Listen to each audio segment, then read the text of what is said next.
I'm a member of the Disability Matters Committee, and we're tasked with implementing or overseeing the implementation of the UNCRPD, and this issue around transport comes up continually, because if there is and we know there is a lack of accessible transport, especially in rural areas, it means people can't take up employment, they can't take up educational opportunities, they can't sometimes live independently. So it comes up on a consistent basis. And I suppose the fact that there were 3 schemes at one time, and then the other 2 were suspended in 2013, we're now in 2022, and they haven't been replaced, even though it was indicated at the time that they would come up with alternatives. And then this scheme, we know that the criteria is much too stringent. I'm delighted that you are engaging with the National Disability Inclusion Strategy, that you've been invited to consult with them. But I suppose, what are your feelings around that? Do you think that progress has been made on, because I think they were supposed to oversee the 3 schemes or come up with maybe one new scheme that will be better fit and better support more people. But do you think progress has been made, and have you any idea if there's a time scale for that progress, or is there any reason to be hopeful, basically, at this stage around it?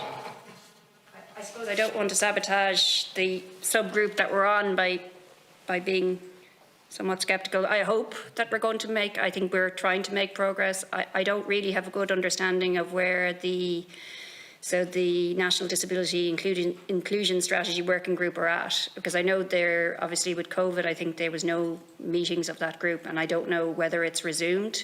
So we're meant to be feeding, it's been agreed that we feed back to them. So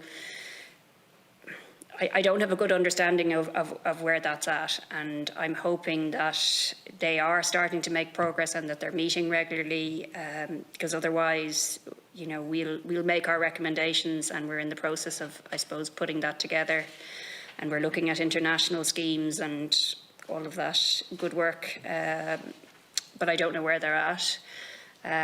In terms of it, absolutely right, the 2 other schemes that were there when they were, I think it was in the recession after the financial crash, that they were abolished, and we noticed, you know, in ensuing years, that was, you know, why a lot of people came to Disabled Drivers Medical Board of Appeal, because they weren't able to access. So it just shows the fact that people aren't looking necessarily for what, you know, the quite large benefit that this scheme gives them. They're looking for something to help them. It doesn't have to be, you know, a major benefit, which this is. You know, I think it costs the Exchequer 64 million, and but it only helps a very small, distinct group. So I think that caused a lot of frustration for people, and they just wanted some help. I suppose I'd like more rapid progress, but I'm not a politician, so, you know, I work in a very different sphere. So, you know, I would like to see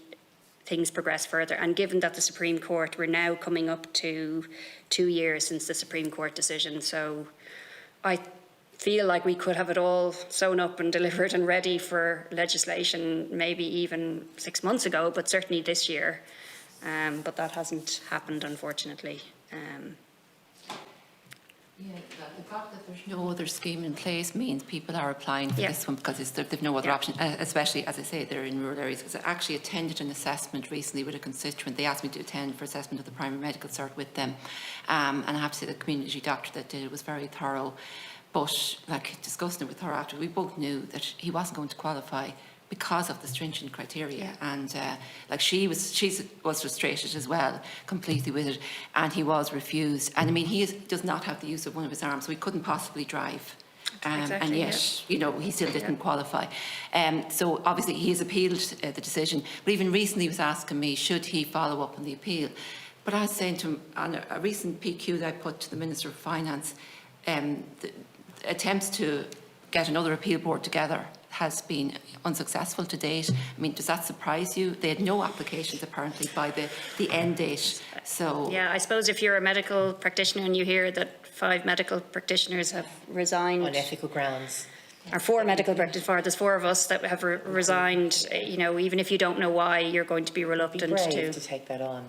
And in addition to that, what we do is very specialised. Our type of assessment and the way we explain it, we'd have to train them. They just couldn't land into the job and do a good job, because we've learnt over time how to manage this situation so that we can mind people in the assessment process and try to let them go home not feeling utterly devastated. That has to be shown. It wouldn't work. It'd be actually it'd be wrong, I think, to appoint new people into a role where 4 doctors have resigned on ethical grounds. There's something not right about that. Attempts being made, but there was no applications with the 29th of April, but they're saying now that they have a number of applications in, but I don't know if they're suitable or, you know, if that's going to actually progress. But I just am concerned about the number of people who have appealed their decisions and have no end in sight for them on having their appeal heard. And as you say, do they even know what's happening? Because there is a huge lack of information regarding entitlements and supports available to disabled people in general, but especially around transport options as well. And it's something that needs to be addressed immediately if we are going to see that we ratify or implement the UNCRPD. And I mean, I suppose one of the problems, you might look at us and think, well, you should produce information and you should have an information campaign, but really, it's not a big organisation. It is literally, I am the chair, so I deal with, except for the clinics when the other doctors come in to assess the appellants, and we have an administrator who's extremely good and has to deal with a lot of, people that are very aggrieved.